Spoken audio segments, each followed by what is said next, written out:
మనం హెబ్రీ పత్రిక 11వ అధ్యాయంని మనం ధ్యానించబోతున్నాం. హెబ్రీ పత్రిక మొదటి 10 అధ్యాయంలో మనం పూర్తి చేసి 11వ అధ్యాయంలో మనం వచ్చాం. ఇక్కడ 10వ అధ్యాయంలో మనం చూసాము, the righteous one shall live by faith. 38వ అధ్యాయంలో నీతిమంతుడు విశ్వాస మూలముగా జీవించును. And if he swings back, my soul has no pleasure in him. నా ఎదుట నీతిమంతులైన వారు విశ్వాస మూలముగా జీవించును గాని అతడు వెనుక తీసిన ఎడల అతని యందు నా ఆత్మకు సంతోషం ఉండదు. ఇక్కడ యేసయ్య విశ్వాసం గురించి మాట్లాడతారు. మన క్రైస్తవ జీవితంలో మన సిలువను ఎత్తుకొని యేసయ్యను వెంబడిస్తున్నప్పుడు విశ్వాసం అనేది చాలా చాలా ప్రాముఖ్యం. యేసయ్య నడిచి వెళ్ళిచుండగా చాలా మంది యేసయ్యను వచ్చి ముట్టుకుంటున్నారు. కానీ ఒక్క స్త్రీ వచ్చి యేసయ్య వస్త్రపు చెంగును ముట్టుకుంది. యేసయ్య నుండి శక్తి ప్రభావం బయలుదేరి వెళ్ళిందంట. అనగా మనం అందరూ కూడా యేసయ్యని ముట్టుకుంటున్నాం, యేసయ్య సన్నిధిలో ఉన్నాం.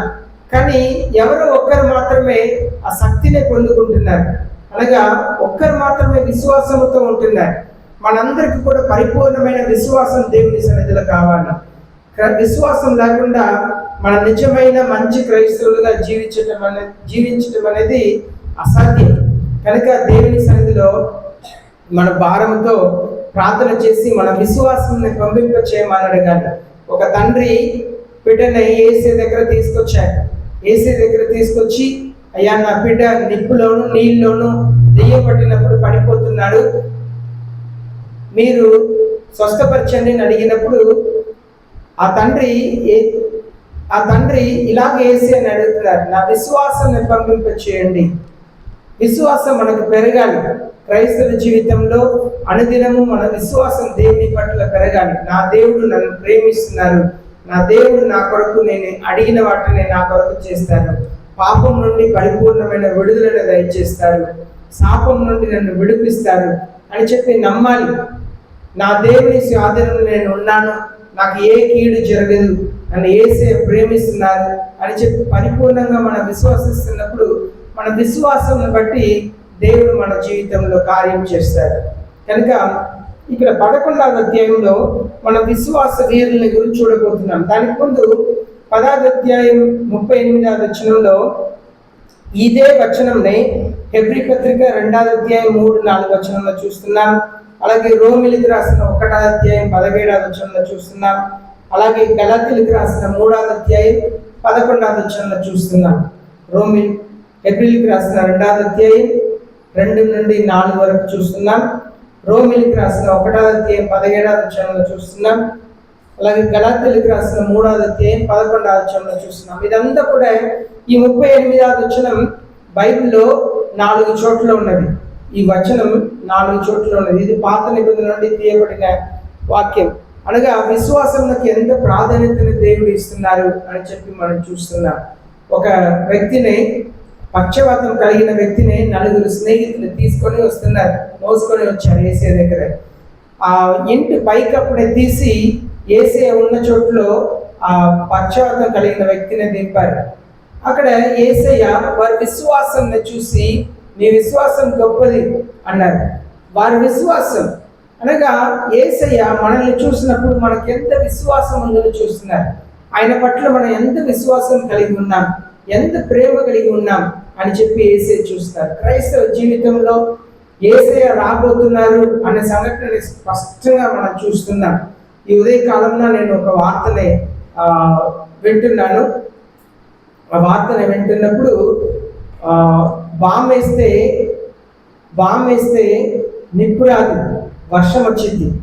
ఎలాంటి వర్షం వచ్చిందంటే సల్ఫర్ అనే ఒకటి వర్షంలో పడిందంట. వర్షంలో వస్తే గట్టెలు లేసింది శరీరంలో. భయంకరమైన యుద్ధం తీవ్రంగా మారుతుంది. రోజు రోజులకి యుద్ధం తీవ్రంగా మారుతుంది. కొంతకాలం ముందు పాకిస్తాన్ మీద అమెరికా ఒక బాంబు వేశారు. ఆ బాంబు ఎలా ఉండిద్దంటే నిప్పు రాదు, ఆ బాంబు నుండి ఒకలాంటి గాలి వచ్చింది. అది ఎలా ఉండిద్దంటే అల్లం, చిన్నుల్లిపాయ, అలాగే టమాటో పాడైతే దుర్వాసన పడితే ఎలా వచ్చిందో అలాంటి వాసన వచ్చింది, వాళ్ళకి వాంతులు విరోచనాలు కలుగుతాయి, దానివల్లే మరణిస్తారు. ఇప్పుడు ఈ బయోవార్లో వెళుతున్నారు, దీన్ని బయోవార్ అంటారు. బాంబులతో చంపరు, వేరే రకంగా యుద్ధం తీవ్రంగా మారుతుంది. ఇలాంటి సమయంలో రష్యా దేశం యుద్ధంలో రాబోతుంది. అలాగే వస్తే మన టర్కీ దేశం రష్యా దేశం యుద్ధంలో వస్తే అది చివరి మూడవ ప్రపంచ యుద్ధం అంటారు. బైబిల్ చెప్పబడిన యుద్ధం. ఈ యుద్ధ కాలంలో యేసయ్య తిరిగి రాబోతున్నారు. అదే పదే పదే పదే పదే చెప్పే కారణం ఏంటంటే యేసయ్య రాబోతున్నారు. భయంకరమైన కరువు రాబోతుంది. మనం ఈనాడు చూస్తున్నాం, సిలిండర్ కమర్షియల్ సిలిండర్ లేదన్నట్లుగా మనం చూస్తున్నాం, డొమెస్టిక్ సిలిండర్ దొరుకుతుందని మనం చూస్తున్నాం. ఎంత కూడా ముందున్న దినంలో కరువు దారి తీర్చింది. కనుక మనం నమ్మే సత్యం యేసయ్య అంత్యక్రీస్తు ఈ లోకంలో పరిపాలన చేయబోతున్నాడు. దీని తర్వాత అమెరికా దేశం అగ్రరాజ్య స్థానం నుండి పడిపోతుంది, యూరోప్ దేశం రాబోతుంది. యూరోప్ అనేది ఒక దేశం కాదు, కానీ చాలా దేశంలో కలిసి ఆ యూరోప్ యూనియన్ వాళ్ళు పవర్కి రాబోతున్నారు. అంత్యక్రీస్తు ఈ లోకంని పరిపాలించబోతున్నాడు. భయంకరమైన కరువు ఉంది. కరువు అంటే వాక్య కరువు మాత్రమే కాదు, వాక్య కరువు ఇప్పుడే జరుగుతుంది. ఈ కాలంలోనే వాక్య కరువు. ఎప్పుడు చాలా వర్తమానాలు టీవీలోను ఇంటర్నెట్లోను దొరుకుతానే ఉన్నది, కానీ వాక్యం చాలా కరువు ఉంది. సత్యమైన వాక్యం కరువు ఉంది. కనుక యేసయ్య రాబోతున్నారు. యేసయ్య వచ్చినప్పుడు మనం అందరూ కూడా యేసయ్యతో పాటు ఎత్తపడాలి. అప్పటి వరకు చదివే పిల్లలు చదువుతారు, పనికి వెళ్ళి వారు పనికి వెళ్తారు, మనం అన్ని చేస్తూనే ఉంటాం. కానీ ఒకవైపు యేసయ్య రాకడ కొరకు సిద్ధపడి ఉండటం చాలా చాలా ప్రాముఖ్యం. ఇక్కడ హెబ్రీ పత్రిక 11వ అధ్యాయం 1వ వచనం నుండి మనం చూసినట్లయితే, నా faith is the assurance of the things hope for and the conviction of the things not seen. తెలుగులో చదవండి. విశ్వాసం అనేది నిరీక్షింపబడి వాటి యొక్క నిజ స్వరూపమును అదృశ్యమైన ఉన్నవనుటకు రుజువై ఉన్నది. ఇక్కడ విశ్వాసం అంటే assurance of the things hope for. ఏ విషయం మనం నమ్ముతున్నామో ఆ విషయం జరుగుతుంది అని నమ్మటం.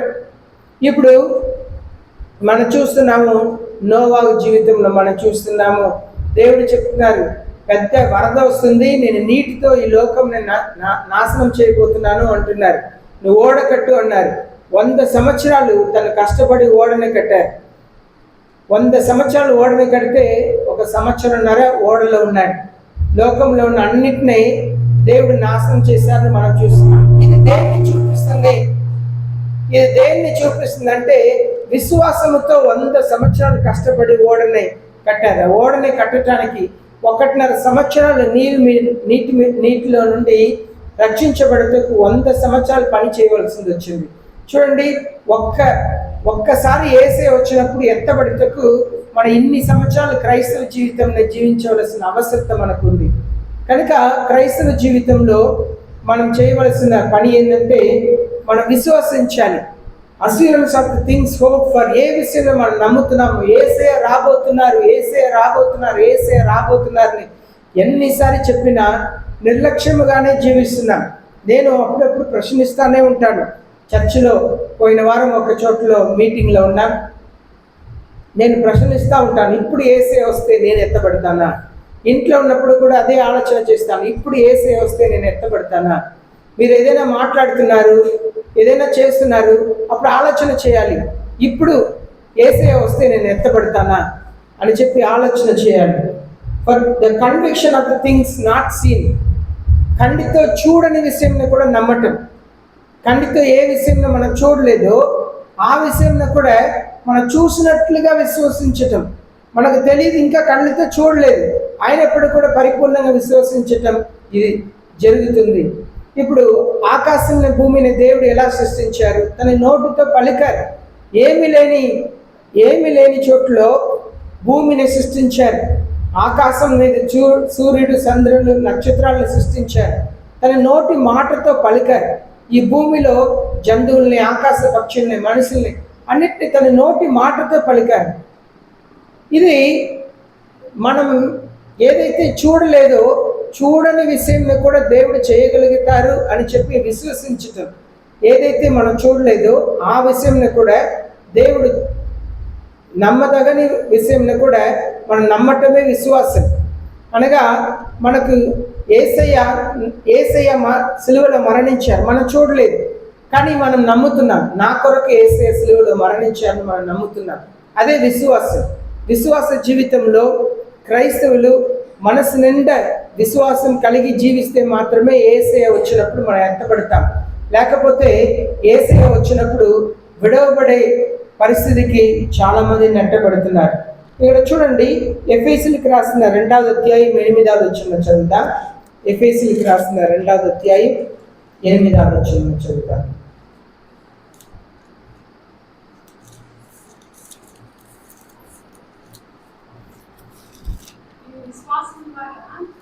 విశ్వాసం ద్వారా కృపచేతనే రక్షింపబడి ఉన్నారు.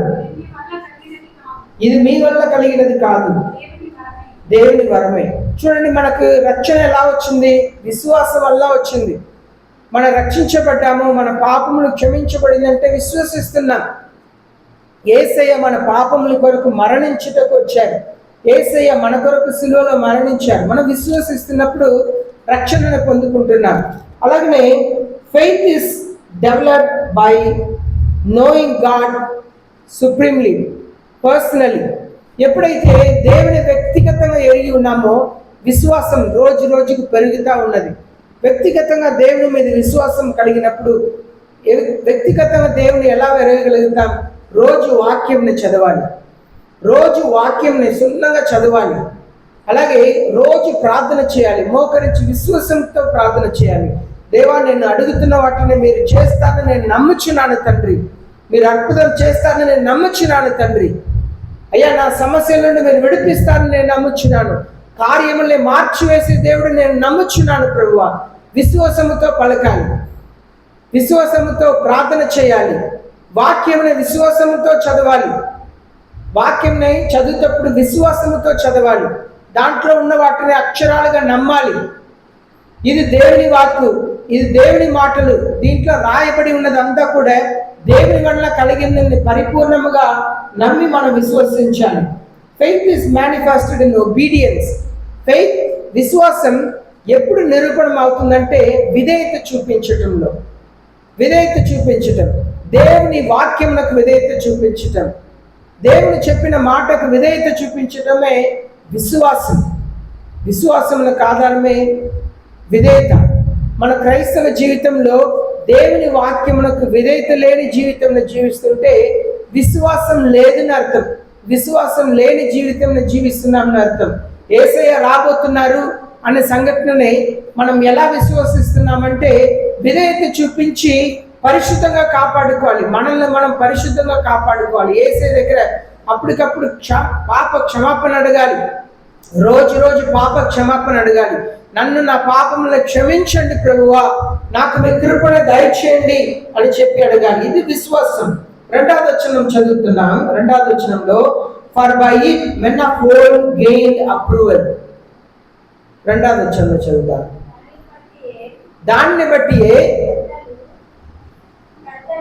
పెద్దలు సాక్ష్యం పొందిరి. దాన్ని బట్టి పెద్దలు సాక్ష్యం పొందిరి. ఈ పెద్దలు ఎవరు? పాత నిబంధన కాలం నుండి జీవించిన వారు. పాత నిబంధన కాలం నుండి, ఆదాం నుండి జీవించిన వారిని గురించి సెలవించబడి ఉన్నది. వీళ్ళెవరు? వీళ్ళందరూ కూడా దే గెయిన్ అప్రూవల్, దేవుని చేత అంగీకరించబడ్డారు కేవలం విశ్వాసం ద్వారానే. ప్రతి ఒక్క కార్యంని కేవలం విశ్వాసం ద్వారానే చేశారు. మోసేని చూడండి, ఎన్నో అద్భుతములు మోసే ద్వారా దేవుడు చేశారు. కేవలం దేవుని మీద ఉన్న విశ్వాసంతోనే. ఏదైనా ప్రజలు మోసేకి విరోధంగా, అహరోనుకు విరోధంగా మాట్లాడితే వాళ్ళు వెళ్ళి దేవుని పాదం మీద పడతారు. దేవుడు చెప్తారు, నా ముందు ఎందుకు వచ్చి ఏడుస్తున్నావు, నువ్వు వెళ్ళి ఈ కార్యంలో చేయని చెప్పి మోసేతో మాట్లాడుతుంటారు. సమస్తము జరిగేది విశ్వాసం మూలముగానే. పాత నిబంధనలో మనం చూస్తున్న దేవునికి భయపడే ప్రతి ఒక్కరి జీవితం గురించి ఆలోచన చేసినా కూడా వాళ్ళు విశ్వాసం మూలముగానే సాధించుకున్నారు. మీరు నేను కూడా విశ్వాసములముగా సాధించుకోవాలి. ఈ లోకంలో ఉన్న లోకంలో మనకు ఎన్నో అవసరతలు ఉన్నాయి, లోకంలో ఎన్నో కార్యములు పరిష్కరించబడాలి, ఇదంతా వాస్తవమే.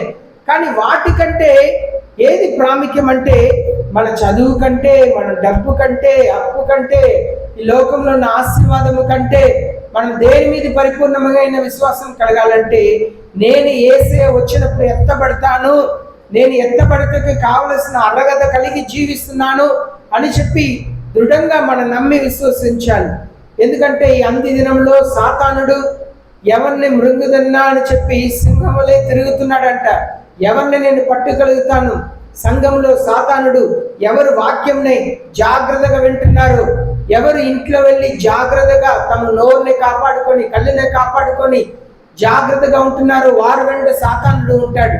సాతానుడు సులువుగా మనల్ని చిక్కులు పెడతాడు. కనుక సులువుగా పడిపోయే పాపంలో మనం గురించి ఆలోచన చేయాలి. నేను ఏ విషయంలో సులువుగా నేను తప్పిపోతున్నాను, నేను దేవుని కృపణ ఏ విషయంలో సులువుగా నేను పోగొట్టుకుంటున్నాను, నేను దేవుని ఆశీర్వాదంని సులువుగా ఎక్కడ పోగొట్టుకుంటున్నాను, పరిశుద్ధ ఆత్మ దేవుడు ఏ విషయంలో నేను ఎలా ఉన్నప్పుడు నన్ను విడిచి వెళ్ళిపోతున్నారు అని చెప్పి జాగ్రత్త పడి ఆలోచన చేసేటప్పుడు మనం జాగ్రత్త కలిగిన క్రైస్తవ జీవితాన్ని జీవించగలుగుతాం. సాతానుడు ప్రయత్నం చేస్తూ ఉంటాడు, క్రైస్తవులైన మన మీద దాడి చేయడానికి ప్రయత్నం చేస్తాడు. కానీ మనం జాగ్రత్త కలిగి జీవించాలి.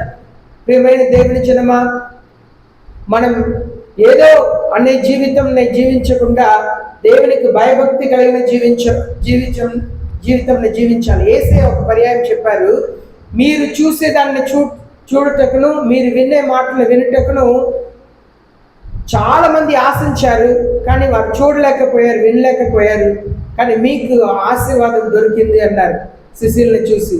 ఎందుకంటే పాత నిబంధనలు అందరు కూడా మెస్సియాని ఎదురు చూస్తారు, కానీ వాళ్ళు ఎవరికి కూడా భాగ్యం దొరకకపోయింది. కానీ మీకు నాకు ఆ కృప దొరికింది. పరిశుద్ధ ఆత్మ దేవుడు మనతో మాట్లాడుతున్నారు. సేవకులతో మాత్రమే కాదు, విశ్వాసుల్లో కూడా పరిశుద్ధ ఆత్మ దేవుడు స్వయంగా మీలోనే జీవిస్తున్నారు, మీలోనే నివసిస్తున్నారు. పరిశుద్ధ ఆత్మ దేవుడు మీ ప్రతి ఒక్కరిలో నివసించడం వలన యేసయ్య గురించి పరిశుద్ధ ఆత్మ దేవుడే వ్యక్తిగతంగా మీతో మాట్లాడతారు. పరిశుద్ధ ఆత్మ దేవుడు మాట్లాడేటప్పుడు మన వాక్యంలోకి అలా లోబడతాం, మనం ఎదురు తిరగము, వాక్యంలోకి అక్షరాలుగా లోబడతాం, మన అలగము, మనం అలుగుతున్నాము అంటే ఎక్కడో సాతానుడు మనల్ని పట్టుకుంటున్నాడు అని అర్థం. పరిశుద్ధ ఆత్మ దేవుణ్ణి కలిగి ఉన్నవారు దేవుని సేవకుల మాట తైలాభిషేకం లాంటిదంట, వారు కొట్టుట తైలాభిషేకం అంట. పరిశుద్ధ ఆత్మ దేవుడు మనకు సత్యంని నేర్పిస్తారు, సత్యంని బోధిస్తారు.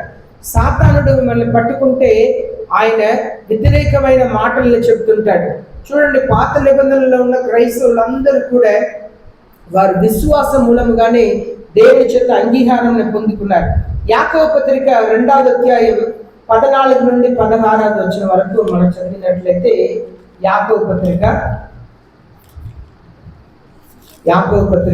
2వ అధ్యాయం, నా మైక్లో చెప్తే బాగుంటుంది.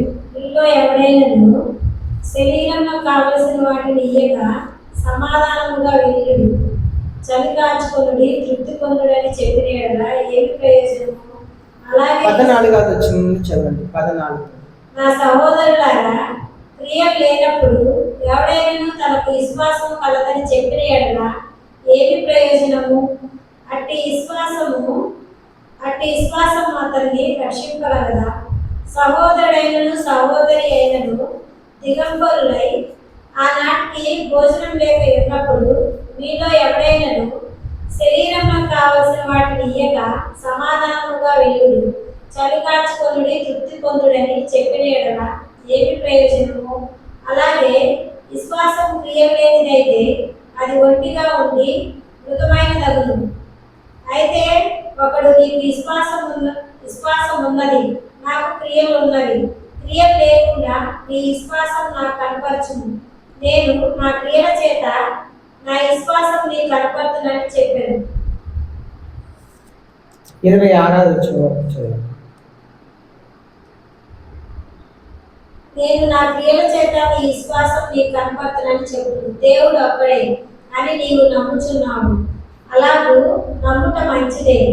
దయ్యములను నమ్మి వణుకుచున్నవి. వ్యక్తుడా, క్రియలు లేని విశ్వాసము నిష్ఫలమైనదని తెలుసుకొనగోరుచున్నావా? మన పితరుడైన అబ్రహాము తన కుమారుడైన ఇస్సాకును బలిపీఠం మీద అర్పించినప్పుడు అతడు క్రియల వలన నీతిమంతుడని తీర్పు పొందలేదా? విశ్వాసము అతని క్రియలతో కూడి కార్యసిద్ధి కలుగజేసిననియు, క్రియల మూలముగా అతని విశ్వాసము పరిపూర్ణమైనదని గ్రహించుచున్నాము కదా. కాబట్టి అబ్రహాము దేవుడు నమ్మెను, అది అతనికి నీతిగా ఎంచబడెను అను లేఖనం నెరవేర్చబడెను. మరియు దేవుని స్నేహితుడని అతనికి పేరు కలిగెను. మనుష్యుడు విశ్వాసం మూలమున మాత్రము కాక క్రియల మూలమునను నీతిమంతుడని ఎంచబడును. మీరు దేని వల్ల గ్రహించింది? అటువల్లే రాహాబను వేశ్య కూడా దూతలను చేర్చుకొని వేరొక మార్గమున వారిని వెలుపలికి పంపివేసినప్పుడు క్రియల మూలముగా నీతిమంతురాలని ఎంచబడిను కదా. ప్రాణం లేని శరీరం ఎలా మృతమో అలాగే క్రియ లేని విశ్వాసము మృతము. ఇక్కడ విశ్వాసం క్రియలతో కూడి ఉండాలి అని చెప్పి పదే పదే చేస్తున్నాం. 17వ వచనంలో ఈవెన్ సో ముందుగా 14వ వచనంలో if someone says he has faith but has no works, can faith save him? విశ్వాసం ఉందని చెప్పుకొని దాన్ని క్రియలతో చూపించకుండా ఉంటే ఆ విశ్వాసం ఆయన రక్షించిన.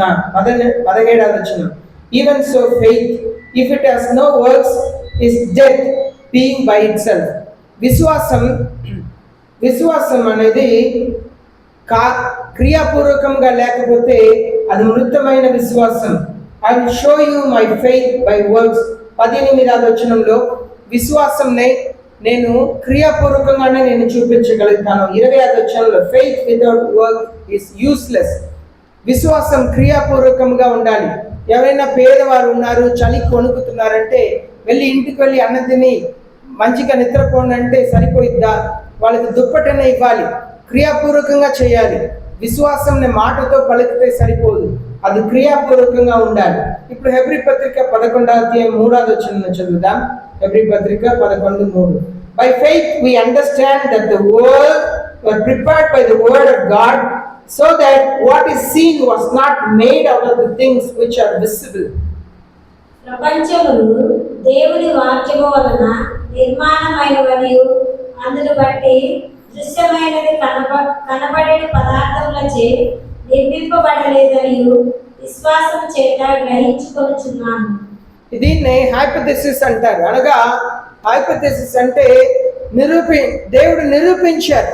ఆయన మాట చెప్పగా ప్రతి కార్యం జరిగింది. ఆయన పలికారు, నోటి మాటతో పలుకగా ప్రతి ఒక్క కార్యం అది ఉన్నది ఉన్నట్లుగా వచ్చింది. ఇక్కడ మనం నేర్చుకుంటున్న సత్యం ఏంటంటే బై ఫెయిత్ వి అండర్స్టాండ్. విశ్వాస మూలముగా మనం అర్థం చేసుకుంటున్నాం. that the world was prepared by the word of God. మనం చూడలేదు కానీ మనం నమ్ముతున్నాం. దేవుడు చెప్పారు జరిగింది అని చెప్పి ఎలా నమ్ముతున్నామంటే విశ్వసిస్తున్నాం. దేవుడు చెప్పారు అది వచ్చింది. భూమి ఎలా కలిగింది? భూమిని ఎవరు చేయలేదు, దేవుడు పలికారు వచ్చింది. మానవుడిని బొమ్మ చేసి మట్టి నుండి బొమ్మ చేసి తన నాసికాగ్రం నుండి వాయుని ఊదగా జీవంని ఊదగా ఆయన జీవి అయ్యాడు. మనం విశ్వసిస్తున్నాం, మనం చూడలేదు, మనం అర్థం చేసుకుంటున్నాం. So that what is seen was not made out of the things which are visible. మనం చూస్తున్న చెట్టు అంతా కూడా ఎక్కడో నుండి వచ్చింది కాదు. ఈ పుల్పిట్ని చూసినప్పుడు ఇది ఒక చెట్టు నుండి వచ్చింది, కానీ చెట్టు ఎక్కడి నుండి వచ్చింది? విత్తనం నుండి వచ్చింది. విత్తనం ఎక్కడి నుండి వచ్చింది? ఒక చెట్టు నుండి వచ్చింది. అనగా దేవుడు పలికారు, అది కలిగింది. దేవుడు కార్యములు చేశారు. మన శరీరంలో ఎన్నో అవయాలు ఉన్నాయి, అది ఎలా పనిచేస్తుందో మనకు అర్థం కాదు. మనకు కళ్ళు ఉన్నాయి, 2 కళ్ళు ఉంది. ఇప్పుడు మొబైల్ ఫోన్లో కెమెరా ఉంది, దానికి బ్యాటరీ ఆన్ చేసి పెట్టాలి, బ్యాటరీ ఛార్జ్ చేయాలి కదా. మన కంటితో చూస్తున్నాం, మనం ఛార్జ్ చేయని అవసరం లేదు, గుండె పరిగెత్తానే ఉంది.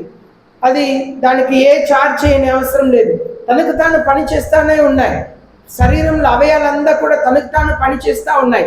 ఎంత గొప్ప దేవుడు, ఎంత ఆశ్చర్యకరంగా మన శరీరంని సృష్టించారంటే చాలా చక్కగా సృష్టించారు. మనం విశ్వసిస్తున్నాం, దేవుడు చేశారని విశ్వసిస్తున్నాం. మనం అది కలగలేదు. ఒక వ్యక్తి, డార్విన్ అనే వ్యక్తి, కోతి నుండి మానవుడు వచ్చాడని చెప్పి ఒక థియరీని తీసుకొచ్చాడు. తర్వాత ఆయన అది తప్పు అని చెప్పి ఒప్పుకున్నాడు, మరణించారు. కానీ ఇప్పుడు చిన్న చిన్నగా దాన్ని బుక్స్ నుండి కూడా తీసివేస్తున్నారు. అది సాధ్యం కానిదిని మనకు విశ్వసిస్తున్నాం. యేసయ్య సమస్తమే చేశారు అని చెప్పి పరిపూర్ణంగా విశ్వసిస్తున్నాం. అదే నిజమైన విశ్వాసం.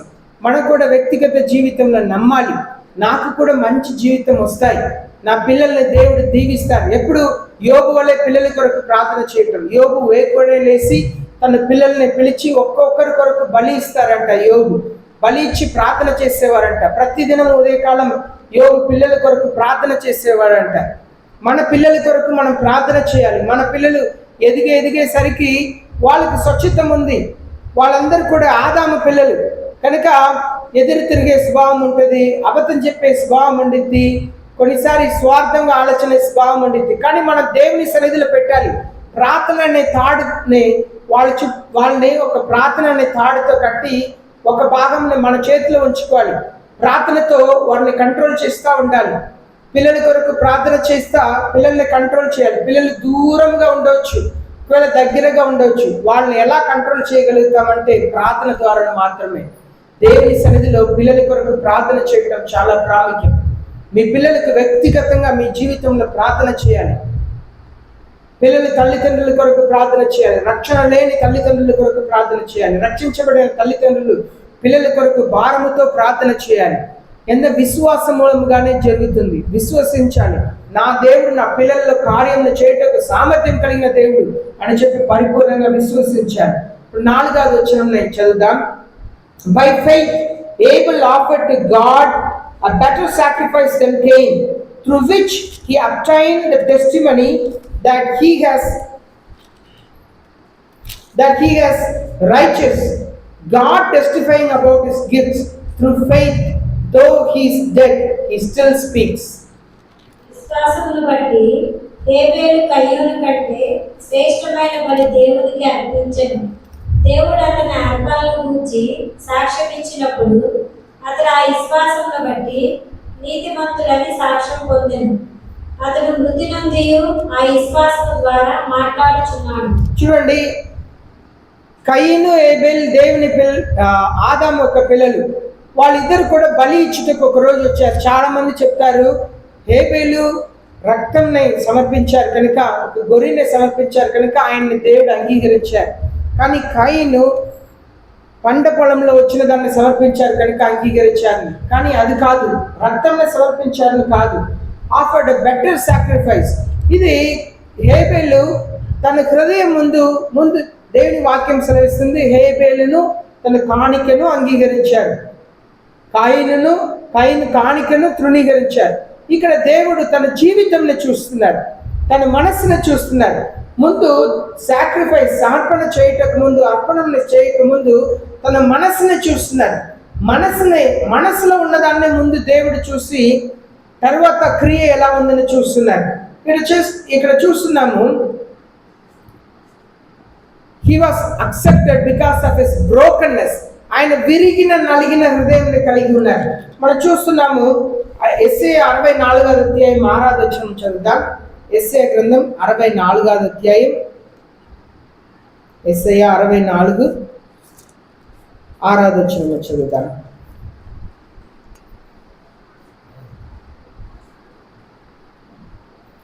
For all of us have become like one who is unclean, and all our righteous deeds are like filthy garments, and all of us withers like a leaf, our iniquities like a wind takes us away. మేమందరము అపవిత్రుల వంటి వారమైతిమి, మా నీతి క్రియలన్నీ మురికి గుడ్డల వాయను. మేమందరము ఆకువలే వాడిపోతుంది, గాలివాన కొట్టుకొని పోవునట్లుగా మా దోషములు మమ్మను కొట్టుకొని పోయేను. ఇక్కడ చూడండి, మన నీతి క్రియలు దేవుని దృష్టిలో మురికి గుట్టలకు సమానం.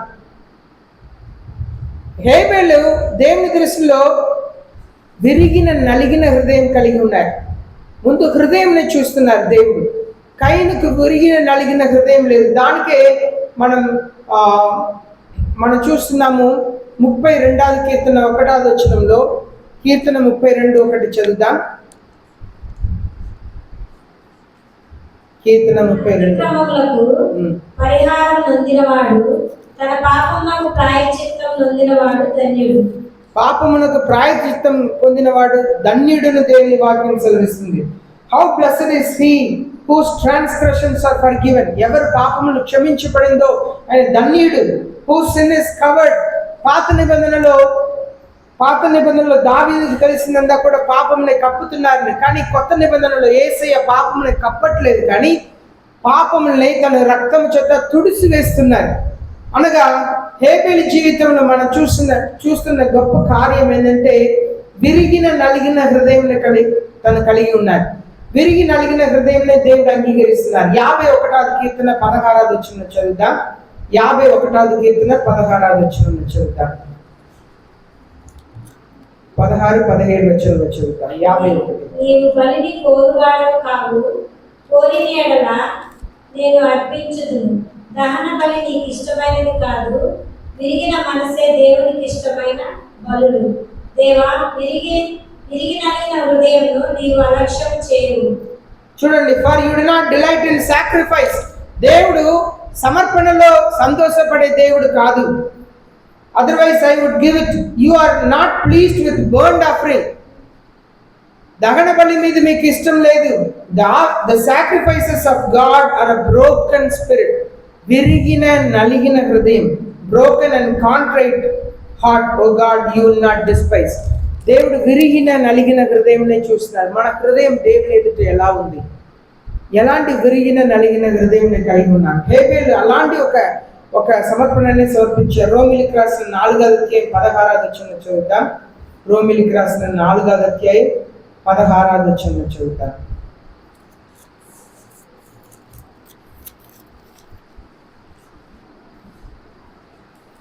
For this reason it is by faith, in order that it may be in accordance with grace, so that the promise will be guaranteed to all descendants, not only to those who are of the law, but also to those who are of faith of Abraham, who is the father of all.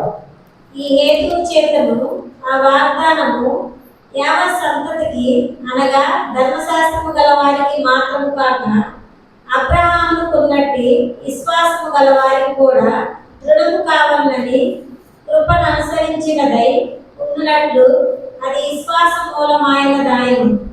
చూడండి, ఆబ్రహాం ద్వారా మన విశ్వాస తండ్రికి పిల్లలయ్యాం. ఆబ్రహాం కేవలం విశ్వసించారు అంతే. దేవుడు తన కుమారుడు ఇస్సాకుని బలి ఇవ్వమంటే తీసుకొని వెళ్ళిపోయారు బలి ఇచ్చుటకు. ఆయనకు ఒకే ఒక విశ్వాసం, నా దేవుడు బలి ఇచ్చినా కూడా మరలా బ్రతికించుటకు సామర్థ్యం కలిగిన దేవుడు, ప్రాణముతో నా కుమారుని ఇచ్చుటకు సామర్థ్యం కలిగిన దేవుడిని ఆబ్రహాం పరిపూర్ణంగా విశ్వసించారు, నమ్మారు జీవితంలో. కనుక ఆయన గొప్ప కార్యంని చూడగలిగారు. మనం కూడా ఆబ్రహాం పిల్లలుగా ఎప్పుడు మారగలుగుతామంటే మనం విశ్వసించాలి. ప్రతి ఒక్క కార్యముని మన విశ్వాసం ద్వారా చూడాలి. నా భర్త మారుతారు, నేను ప్రార్థన చేయగా నా భర్త మారుతారు, నా పిల్లల్ని దేవుడు ఆశీర్వదించగలుగుతారు, మనుషులు ఊహించలేని కార్యములు చేయగలుగుతారు. నేను ఎప్పుడు ప్రార్థన చేస్తే ఇలాగే ప్రార్థన చేస్తాను, దేవా మీరు రాకడ ఆలస్యమైతే మా పిల్లల్ని దీవించండి, మీరు రాకడ ఆలస్యమైతే మా పిల్లలకి మంచి భవిష్యత్తుని ఇవ్వండి, మీరు రాకడ సమీపంగా ఉంటే వారు ఎత్తబడాలి ప్రభువా, ఈ లోకంని ప్రేమించే వారుగా ఉండకూడదు ప్రభువా. మనకు ఒకే ఒక ఆశ ఉండాలి, నేను యేసయ్యతో వెళ్ళిపోవాలి, నేను యేసయ్యతో పాటు ఎత్తబడాలి. ఎందుకంటే చివరి కాలంలో జీవిస్తున్నాం.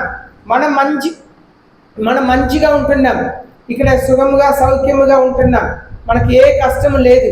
కానీ దేశాల్లో ప్రజలు పారిపోతున్నారు. రైల్వే స్టేషన్ నిండిపోయి ఉన్నది, అలాగనే ఎయిర్పోర్ట్ అంతా నిండిపోయి ఉంది. ప్రజలు ఎలాగైనా ఇక్కడ నుండి పారిపోతే చాలు, ఎక్కడో వెళ్ళి బ్రతికితే చాలు అని చెప్పి ప్రజలు భయంకరమైన లోకంలో జీవిస్తున్నారు. అలాంటి పరిస్థితి ముందు ఉన్న దినంలో అన్ని చోట్లకు రాబోతుంది. ఒక కరువు రాబోతుంది, భయంకరమైన కరువు రాబోతుంది, సరైన ఆహార కరువు రాబోతుంది, తిండికి ఉండదు, భయంకరమైన కష్టం ఒకటి రాబోతుంది. కనుక మనం భారముతో ప్రార్థన చేయాలి.